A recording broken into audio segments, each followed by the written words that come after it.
is great to be here. And again, I also want to thank the Ad Club as well as Bloomberg and Microsoft. Bloomberg and Microsoft are great partners of IBM. A lot of our leaders now work in Bloomberg marketing, and then Microsoft in this very crazy industry we call technology. They are a big partner of ours. We're a big partner of theirs. So it's great to be here. And again, easy name to remember. Sure. I've recently taken this role in Global Business Services. The way to think about that, and IBM is a company that has really 4 major business lines. We have a hardware business, which is a lot of IBM is known for the work it's done in hardware. We have a big software business, and we have 2 flavors of services. So we have technology services, and we have business services. I work on the business services side, so think about the part of IBM that competes with an Accenture or Deloitte. We're doing pure business consulting. We're doing system integration work. And increasingly, we're actually doing more marketing-related work, which is a subject for another day. So what I thought I'd do this morning is actually, and I put this together because I actually think it's interesting, is to do a bit of a survey of business, technology, and marketing over the last 8 years through the lens of IBM's Smarter Planet campaign. Smarter Planet is now going on its 8th or 9th year. And it's interesting, when we first launched it, the points we were making as a company about what was happening in the world.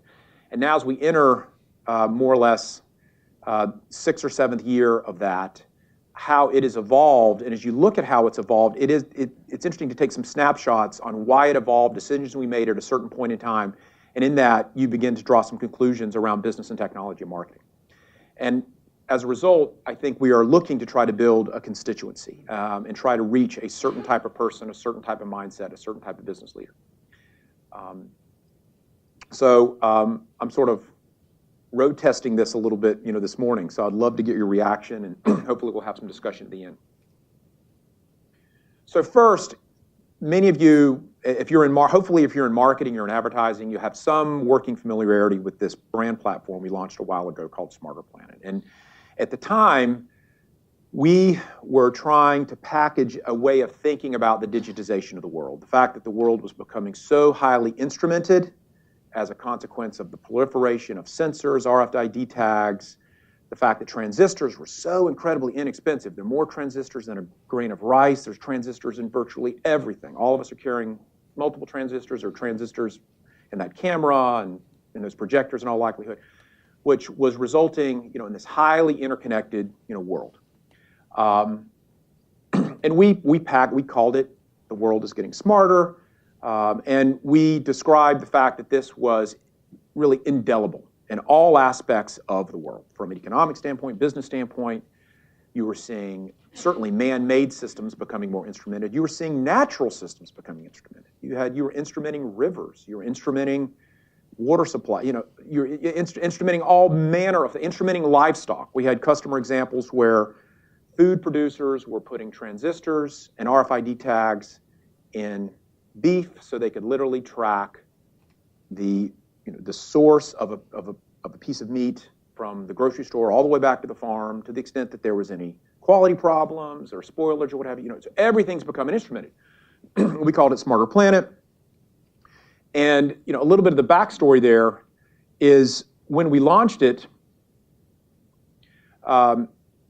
November 2008. If you can go back then, you will remember October 2008 was when we thought we were entering the Great Recession. So October 2008 was when we saw a lot of the major failures on Wall Street. That's when sort of the proverbial chickens were coming home to roost in the mortgage industry. Lot of worry around what was going to happen to the U.S. economy, global economy. And at the time, really, a lot of confidence was declining just in corporate America generally. Big companies, particularly these big mortgage companies, banks and financial institutions particularly, had made a lot of promises to people. Remember what was going on in the mortgage crisis? A lot of people who could not qualify for mortgages were getting mortgages, had no business getting mortgages. And, go back where we were thinking about big companies then, right? We had a big decision. Should we launch this branding campaign, at a time when really the world was so cynical about what big companies had to say anyway? And increasingly we were living in a world in the internet where most consumers were so cynical and skeptical of pure advertising anyway, because they all know all of us as marketers are shamelessly promoting our brands and really talking about us, and whatever we had to say, again, we were just trying to sell someone something. It was more in service of trying to promote something, create demand for some product I'm trying to hawk. So we had a decision to make. We had this thing, should we go, should we not go, and how were we really going to do it in a way that was more in tune with how the world was thinking about marketing at that moment? So we decided, yes, now's the perfect time to launch Smarter Planet, because it was really we made a decision, this can't be about IBM. It can't be about promoting ourselves. It has to be about an idea, a concept, about how, particularly at a time when there was a lot of cynicism in the world, how could we show how the intersection of data and technology would actually make the world work better? What the world needed at that time was sort of a real hopeful, optimistic, tone from a big company, but it wasn't about us. It was really about how the world was changing, how to think about it, and how to really have some confidence that data technology could actually address a lot of the problems that the world was facing at the time. So our CEO was really behind it, Sam Palmisano. And when we launched it, we did it with a lot of long-form essays. And at the time, we got a lot of questions. Is anyone reading these? And what we didn't know we were doing, content marketing was not really in the vernacular back then. You weren't really talking about content. What we didn't know, what we were doing content marketing, and the reason because today it's all about content. You can't, people don't want to be promoted to. They want to learn. They want to be. Well, what we were doing by writing these very serious essays, we were trying to reach out to a certain set of leaders and really educate them more about the possibilities of data and technology instrumentation, how to create smarter systems. And we launched it with this first piece, A Mandate for Change is a Mandate for Smart. At the time, this was also around the US presidential election, and we were trying to subtly even try to influence a bit of the new presidential administration, because they were going to come in brand new set of leaders, brand new budgets. We wanted to help them allocate money over to these kinds of projects, allocate the money to smarter data analytic. What if you apply analytics in the Social Security system? What if you apply analytics in the military? So there was a little bit of that going on. Yes, Jane. How much of this was purely for external, and how much of it was to educate internal? Or did you think about it in that way? Yes, and in a minute I'll give you an example. Okay. So what that turned into was a whole series. Oops, I'm having trouble with the clicker. All right, I don't know why this isn't showing up. So on this slide, you want to go back? Can you get that image? Okay, no trouble. All right, well, it's no big deal. We'll stay there. What this turned into was a challenge we set for ourselves to launch one of these little essays every single Monday morning, was the idea. And what you would have seen here is like a flurry of all these little op-eds. And it wasn't an op-ed. We called it an op-ad because we had to pay for the space, and it was a full-page ad. But we ran them in major newspapers around the world, and then over New York Times, Wall Street Journal, Washington Post. But every Monday we ran one of these essays. It was a lot of hard work to write these essays and really get them out there. And again, we didn't know what we were doing, but we were really doing thoughtful, educational content marketing back then. And it turned into a big series. So that was sort of a big evolution point for our marketing at IBM, because we were sort of stepping into very deep, thoughtful, rich, sort of educational kinds of material. But of course, television was a big part of our work, and we did a series of television commercials, and I'm going to show you one, and I'll show you a couple of videos as I come through this, and you can kind of compare how it's evolved over time. So to Jane's point, I'm going to show you this first spot, and we'll talk a bit. I'll answer your question, Jane. So this is one of the commercials we launched. We need a new grid. More than half the energy never reaches a single light bulb. Is that true? It's true. We need a smarter grid. Smarter thermostats. Smarter utility meters. Smarter houses. Smarter cities, smarter infrastructure, Smarter networks. connect them all together, and what do you got? Smarter energy grid. Smarter planet. Wasting less energy. That's what I'm working on. I'm an IBM. Let's build a Smarter planet. It was one of the spots we ran. And you know what's interesting about that, in 2008, 2009, the killer app for Smarter Planet was the grid. That's what we were talking about instrumenting. So this is pre-tablet, cloud. We were talking about instrumenting the grid, instrumenting traffic systems, instrumenting hospitals, big industrial, and you can see a lot of societal benefits that come from that. But then the other thing you'll notice at the end of that spot is that we ended it with, that's what I'm working on, I'm an IBMer. So Jane, to your point, IBM's a company, 430,000 employees. It's depending on where you work, you might not appreciate the totality of everything IBM's working on, the direction we're going in. So Smarter Planet was a great way of sort of contemporizing, even internally, what we were doing, who we were about, and a way of getting our employees literally on a proverbial sort of common page and direction of where we're trying to take the company. So that's what I'm working on. I'm an IBMer was a very deliberate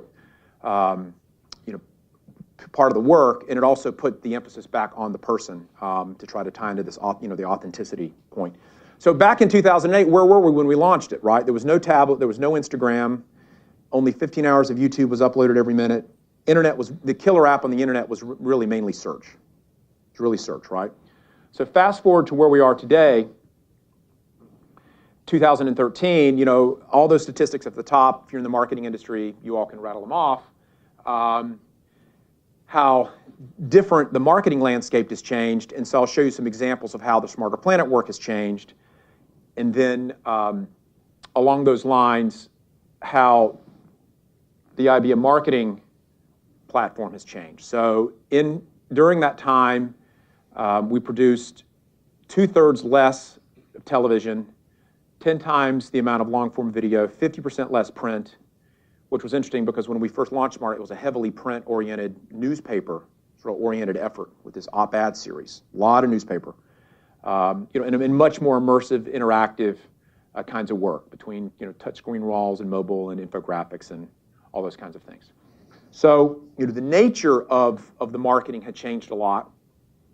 But another big dynamic at the same time was that when we launched Smarter Planet, the term big data wasn't even around.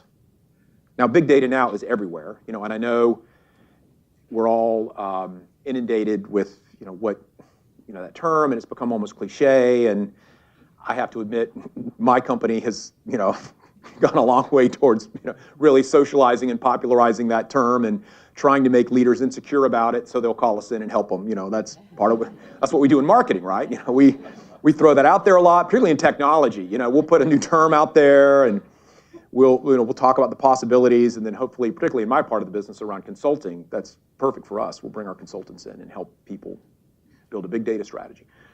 But part of what I hope to do in the talk too is I'll do some little forays into some technology lessons a little bit, because I'm not a technologist, I'm a layman. But one of the fascinating things about working at IBM is you get to learn a lot about technology and a little bit about it.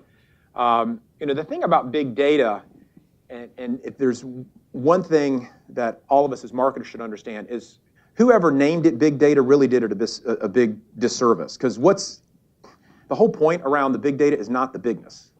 They call it big data, but it's not the size. And often you'll hear big data broken down into the 4 V's.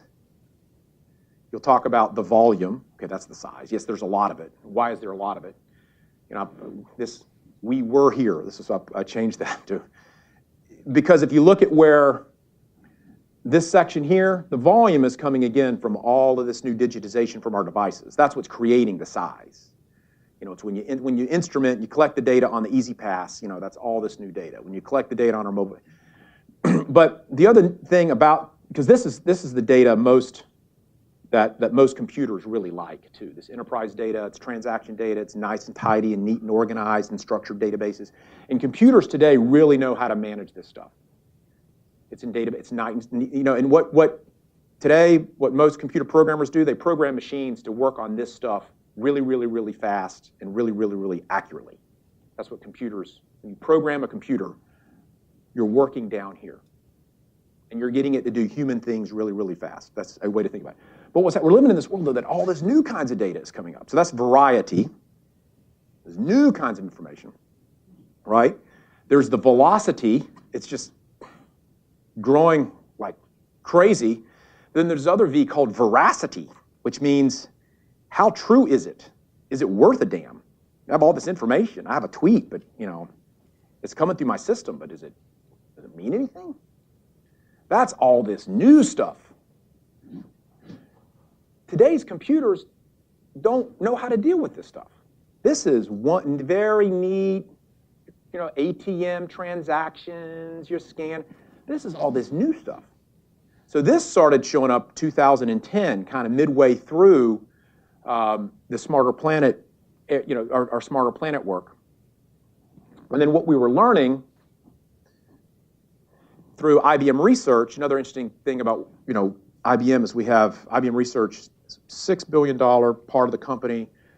It's the largest independent research organization in the world. They were looking at all this and saying, you know what, we're entering a new computing era. And they're not, in time, there are not many eras. I mean, in that, which is kind of an impressive thing to think about and a place to be. In the entire lifespan of computing, there have only been two so far. There's been the tabulating era and then the programmable systems era, which is when I described before what computers do today, the programmable systems, a human being goes and programs a computer. That's the era we're living in now. The computer does what it's been programmed to do. We're entering a new era called the cognitive systems era, which means we're living in an era where the system, to respond to all this new kinds of data, it's coming in so fast with so much variety and so much questionable veracity, you can't program the system. The system has to be able to take in all this information. Some of it's in natural language, some of it's, which, natural language is a very hard thing to decipher if you're a machine, right? And then be able to draw conclusions from it, understand what's meaningful, what's not, and we're calling those new kinds of systems cognitive systems. So this was the other big dynamic happening, during the time we were rolling out the platform, 2010, 2011.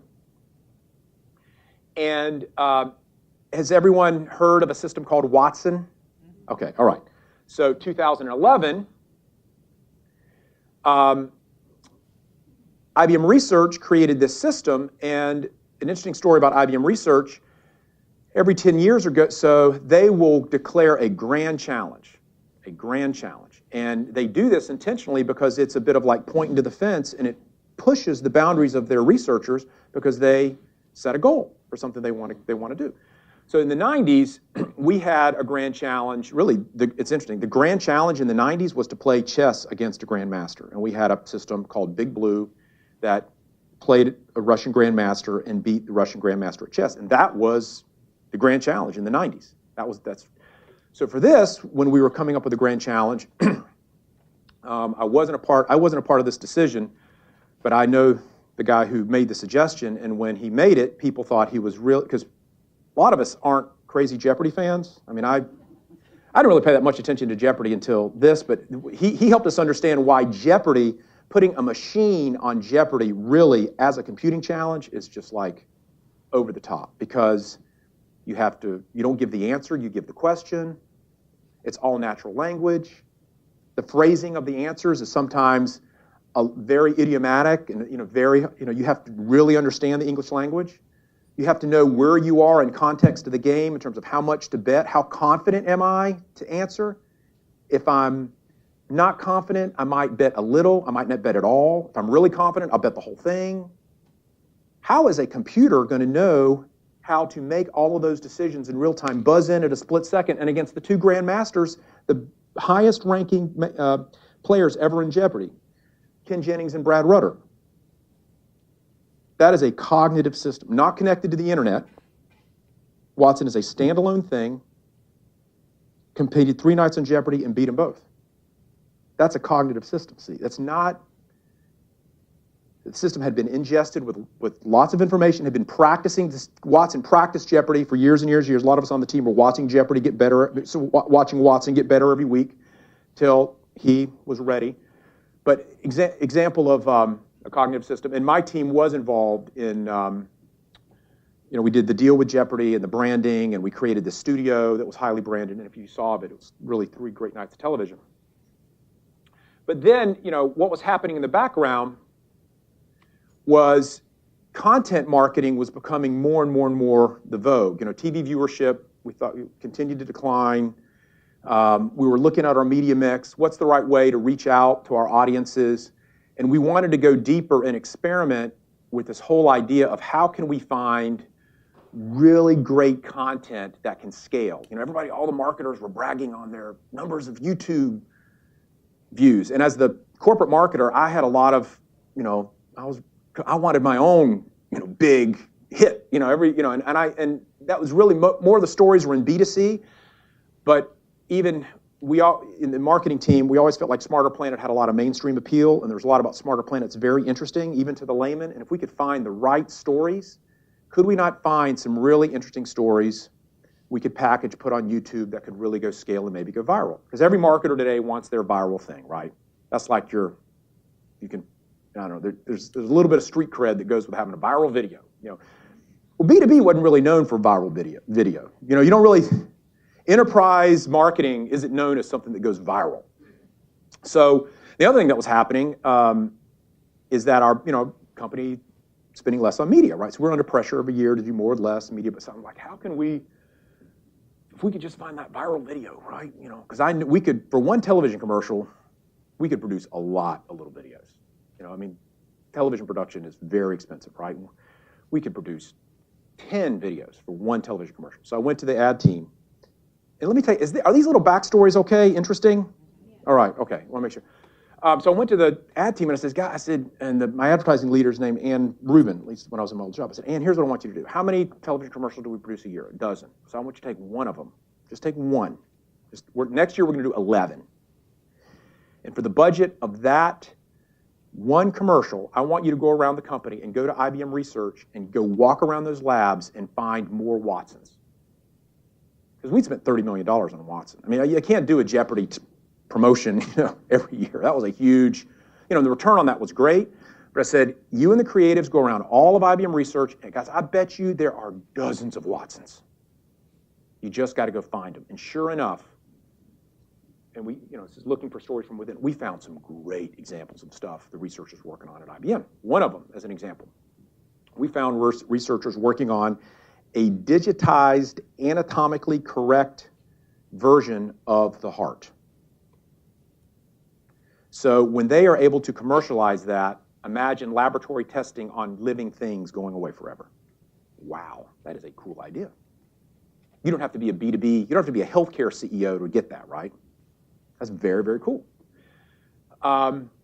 We found, I'll just go to the next one. So the one in the middle, just in the interest of time, we found researchers who were contemplating this volume part of the big data and then connecting to that with the storage issues that begins to raise.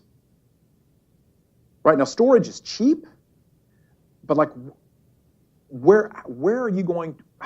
In the existing storage technology, where are you going to put it all?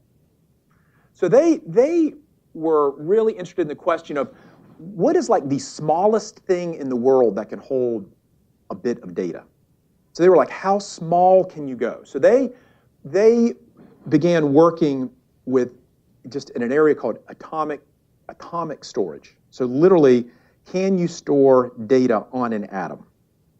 And when you can compress the data down to a level of being able to store, I think it's a bit on one atom and then a byte on 12 atoms, you can, to the extent that that scales commercially, you can put every movie ever made ever in the history of movie making on your little fingernail.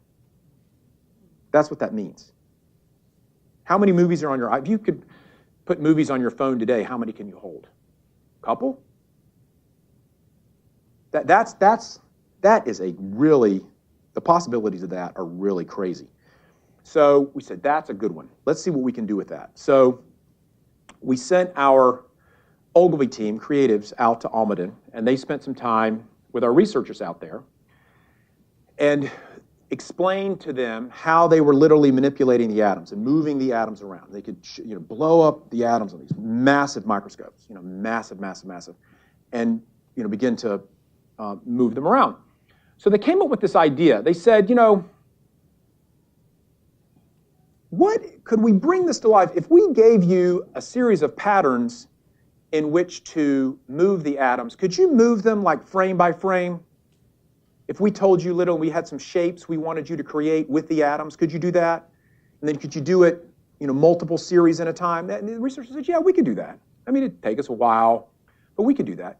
They said, great. So we're going to work with you and give you a series of frames, and we're going to try to create a movie out of atoms.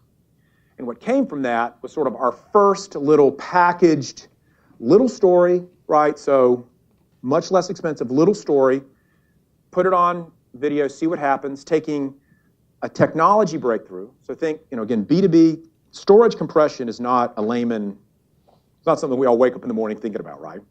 But how can we take an innovation coming out of IBM research, do something really interesting with it that'll drive a conversation about this breakthrough around atomic storage and maybe start a conversation. And the goal we set for the team is that I said, for these things, I want this to, whatever our record was for 1 million views on anything, because in our YouTube, it may take us a year to get 1 million on anything. And people are not clicking on web commerce or some of the stuff we sell, right? So I said, whatever it is, I want this to break the record to 1 million. And we didn't even know, that just was the goal we set for ourselves. So our team created this little movie. It's called A Boy and His Atom, and it's the world's smallest movie ever made.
So that's A Boy and His Atom. So the response to this was really great. And of course, this is something from Scientific American, but it was picked up in a lot of the mainstream media. We did win the Guinness Book of World Records certification for the world's smallest movie. And in terms of my goal to the team, it got 1 million YouTube views in the first 24 hours. So we were really, really excited about that. Right, and so now it's, whatever, 4 or 5 million. But did really, really great. And a lot of this was showing how we could take thoughtful content, take it mainstream. I mean, it's serious content. It's about the new technology and do it in an interesting way. And I really give our agency a lot of credit for driving this and so forth. So, but while this was happening, something else was happening from a technology standpoint, because it wasn't just about data. So far I've talked about the instrumentation, the proliferation of data, atomic storage of all this data. The other thing that was happening around the same time is that you're seeing these new technology forces like cloud computing, mobile, and social really become so much more pervasive. Social was happening, mobile we all know about, the proliferation of mobile devices. But the other big dynamic that's changing business and changing technology delivery today is cloud computing. It is dramatically changing the way IT is consumed, IT is delivered, services are delivered, and all of us as business people, I know where you're dealing with it in your daily lives. If you have an iTunes account, all of us are using cloud computing, whether you know it or not, just in the way you're consuming your consumer services. But businesses today are really looking at cloud as a future for the way business is done. So the nature of our work with our clients was changing so much. It had gone from just instrumenting systems and analyzing data to now working with our clients to help them create a whole new level of experience for their customers using these new kinds of capabilities. Companies were coming to us and saying, I want to be able to digitize what I do for my market, package it and deliver it through the cloud. IBM, can you help me? So we were doing all new kinds of work. It was still really a reflection of the instrumentation, interconnection, and really as companies were using, applying the data, higher intelligence of the world, but the nature of the work, everything was becoming so much more personalized. Cloud computing was creating, business and the economy was becoming so personal. And companies were coming to us and saying, I want help to be able to deliver that. Not just in B2B, B2C, but also in B2B, right? Hospitals want to create personalized care, personalized delivery. Banks want to give you a personal experience, industry by industry. So this was happening at the same time. And behind it all was really the possibility to apply analytics to get smarter and more precise. So we needed to move the agenda yet again. And it was also a situation where we wanted to contemporize and update our employees as well as the world on this new kind of work IBM was doing, because the nature of the work was shifting yet again. This was about the time that I actually moved to my new role. So I can't really take credit for this next, not that I take credit for the first part either, because it's always a big team of people, but I had moved to my new role when we started this work. But it was really built around these three big insights around what was happening in the world. That data and big data was not only just something that organizations needed to confront, it was really becoming a new source of competitive advantage and the new natural resource. What data you had and what data streams you participated in or not really became core to every business's strategy, or needs to become. Secondly, again, the point I made before, cloud is completely changing the way business is being delivered today and the way IT is being consumed. And then thirdly, social, mobile, and data together, really delivered through the cloud, is just transforming the way we're experiencing companies. Everything is becoming so much more personalized. Everything is becoming delivered through a mobile device. And the most progressive companies are waking up to that, and they're coming to companies like ours and our competitors. I want to go there. I need to understand how to package what I do, deliver it to that B2B professional mobily. I want to manage my supply chain through an iPhone. That is a powerful idea if you think about it. There are companies that are looking out into the future and doing that. So this is the new kinds of work. And so IBM was doing it. So we wanted to describe this new world, but as well convey a bit of what the work IBM was doing. And that took Smarter Planet into this next layer, which we wanted to put a little more of the emphasis on how IBM was contributing. So far, it's really more how the world was changing. It sort of leaves it up to you to draw the conclusion that IBM's behind it. So our new brand platform is called Made with IBM. And the core idea, again, was really around how these new technology forces are creating a whole new way of delivering value, and IBM is the essential partner. And so, this is just some print work of how we are rolling it out. So fans made with mobile. So here, an example of work we're doing with Sun Life Stadium. They have a highly digitized stadium where the fan experience is delivered through a mobile device, and we describe that there. Some work we're doing with a South American bank called Banorte. And Princess Cruises made with social, audiences made with Watson. This is with Lindt chocolate, chocolate made with cloud. Zoo we're doing some work with, but where this gets interesting, and it really is a nice transition from a content standpoint, we are one of the 4 sponsors of the Masters every year. We've been a master sponsor for, 10, 15 years or so. And if any of you are golf fans who watch the Masters, there are only 4 sponsors. And after 4 days of watching the Masters, you're just inundated with advertising from those 4 companies over and over and over and over again. And usually, you know, as we would produce 5 spots, we'd run them for 5 days over and over and over again, just 5 television commercials. Well, this year, the idea was, and this is I really give the team back at headquarters really a lot of credit, real interesting question. They said, instead of running the same 5 commercials for 37 minutes, let's produce 37 or so individual commercials and run them one time. So a massive content platform. Now, what's really interesting is they made this decision 3 weeks before the Masters. Kid you not. And they mobilized a team. They came to all of us in the business units and said, we need clients we can go talk about and film. And so we all scurried. We got clients. Any of you who are in agencies know you got to get legal approval. I mean, it's not easy. All around the world, released 3 production teams and produced all this video. And the point was, individually, they're a little spot, but then collectively, they all come together to show a body of work around this new kinds of work that IBM is doing, made with IBM. Really, the new kinds of value creation as a consequence of these new forces: technology, social, mobile, you know, and big data. Continuous film interrupted by golf. And I think I'm going to show you one of them. So here's. Yeah, there you go. Here's one. We started Zaya with the thought that the kid on the back of the bus might have a song that he has in his head, but he just can't get out. With the technology of cloud, we change all that. I can sing something into my device, up to the cloud it goes, back down it comes, sounding better. We break down the walls of creation, and we give music creation for the masses.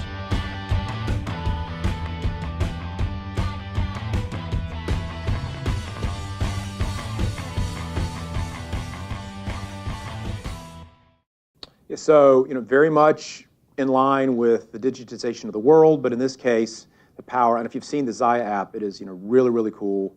You have it on your iPhone. You can, you know, mix and all these different kinds of music, but highly personalized on this new technology, and works well. In that example, the reason I picked it too, which I like it, is as our brand, we have a lot of upside to reach out to younger people, right? This millennial generation. So, a lot of the work too, we're trying to showcase very contemporary examples of IT.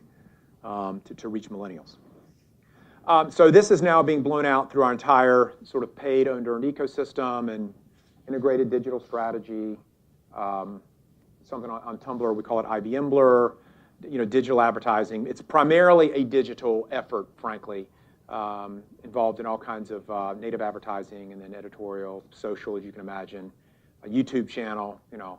And then the results have been really great. It was not only a story in terms of the platform, but the idea of so many individual spots running over the Masters garnered a lot of news in its own right, because one of the other, we challenge ourselves in our work in marketing not just to contemporize the IBM brand. And this is another discussion, but we always try to push on what it means to be a marketer. So we're constantly, when we have big opportunities like this, we try to redefine what the possibility of what marketing could be.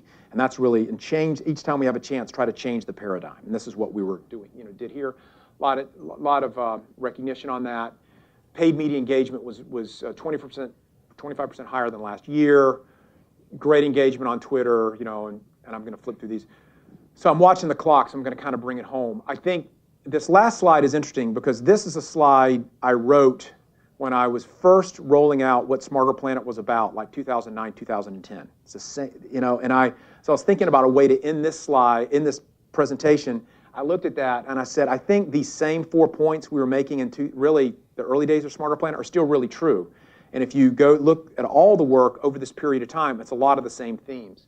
You know, the content is more important than technique, and we really believe in our work you have to have something to say as well as something to sell. And that's really a lot of the core of what we've been doing. We're trying to tie to a mindset. We've continued to evolve the point of view and continue to evolve the work. And then, you know, the other piece is that all of this work is very deliberately driven all the way into our business strategy and lines up with very, very specific lines of business. So with that, we can have some questions now. And I think we have about 10 minutes, maybe 9 minutes for a few questions. And really appreciate the chance. So, yeah.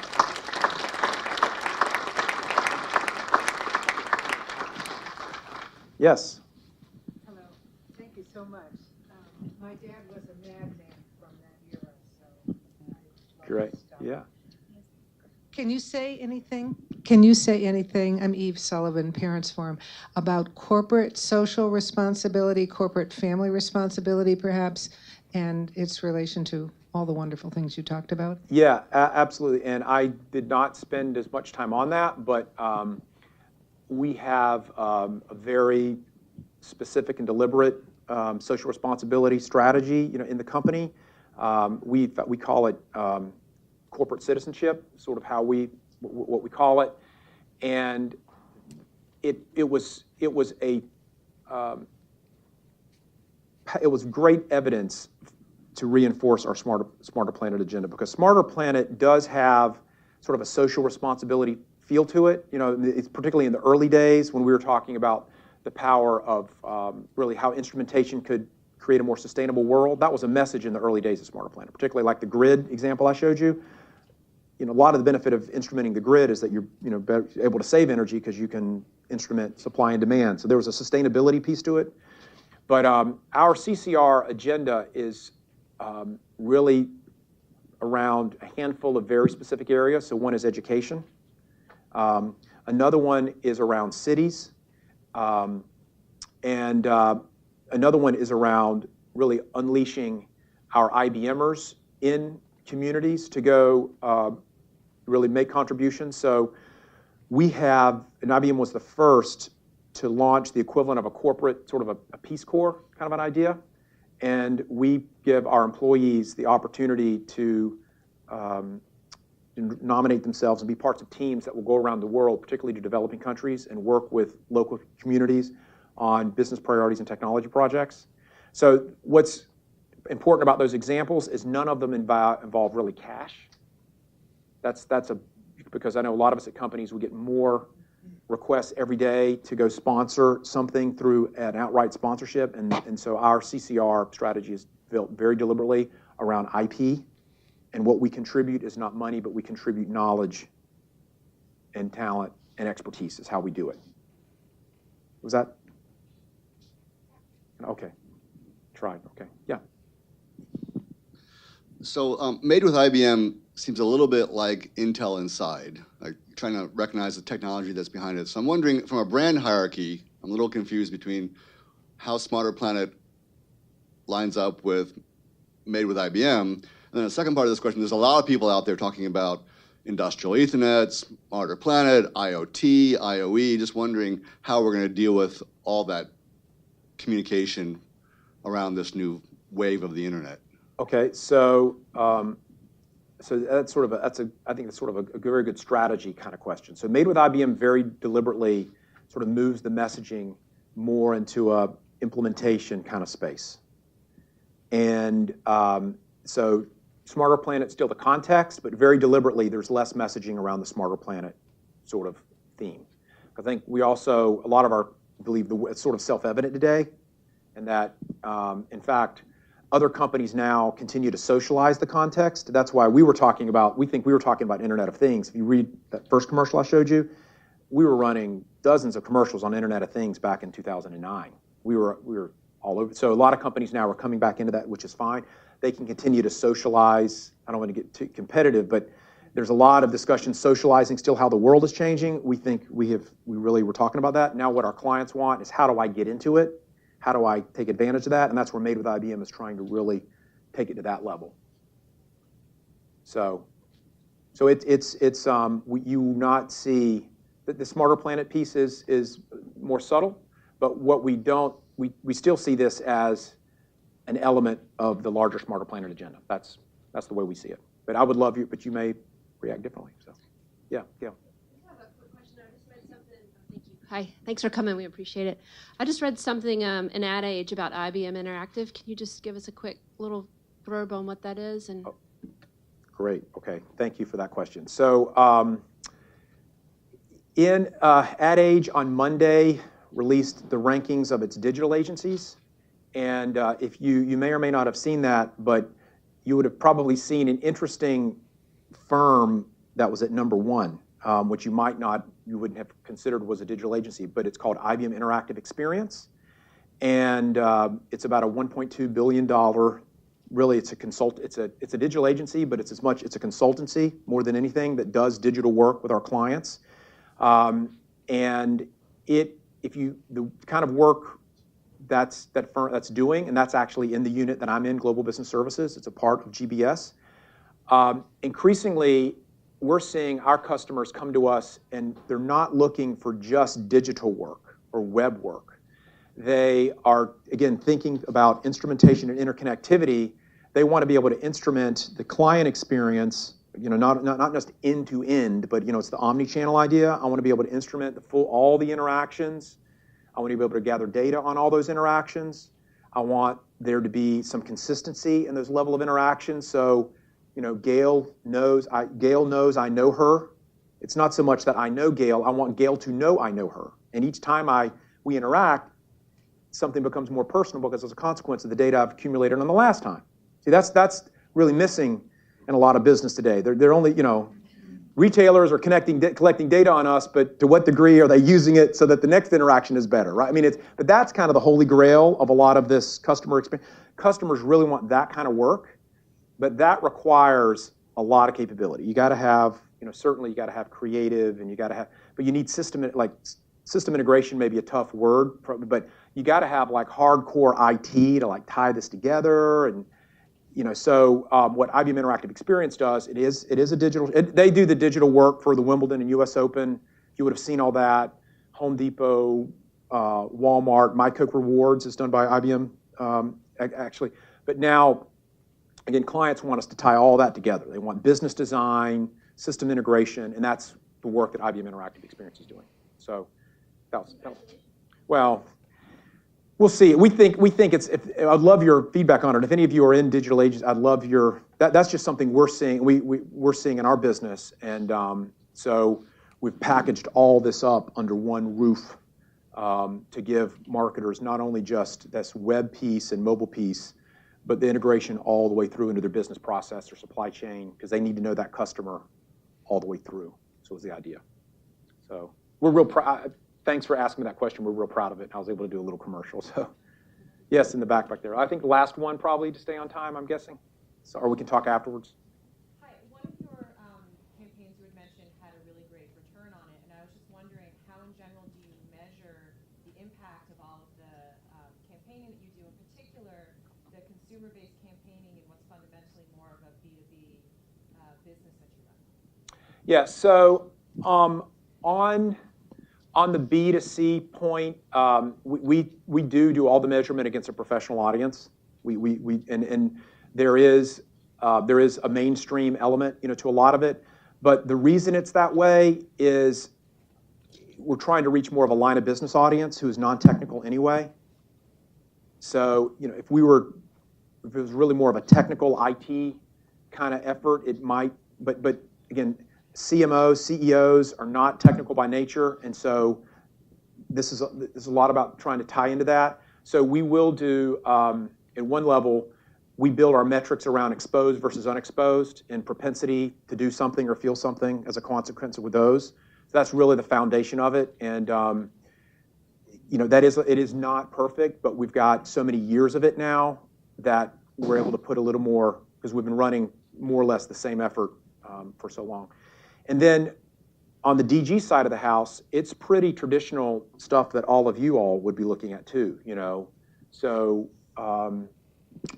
we're more focused on, the ability to track an exposure or interaction all the way through to something that then happened. So either a download or very much like you all. But we do not have it. I mean, measuring B2B marketing is hard, and we're not. We still have a long way to go, but that's more or less the way we do it. That's helpful. Okay, well, this puts us sort of right on time from what I can see, so I really appreciate it. Oh, next last slide.